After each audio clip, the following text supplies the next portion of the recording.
Alam mo bang munti ka nang sumuko ang puso ko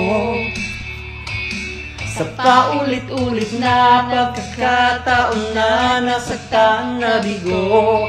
Mukhang delikado na naman ako, bakit ba kinikilig na naman ako? Pero ngayon ay parang kakaiba, pag nakatingin sa iyong mata ang mundo ay kalma. Yung nandyan ka na di magmamadali, ikaw lang ang katabi hanggang sa ang buhok ay pumuti. Di na maghahanap ng kung anong sagot sa mga tanong, dahil ikaw ang katiyakan ko. Hindi na ako bibitaw, ngayon ikaw na ang kasayaw. Kung meron mang kulang aking sisilbing tanglaw, ikaw ay dilaw.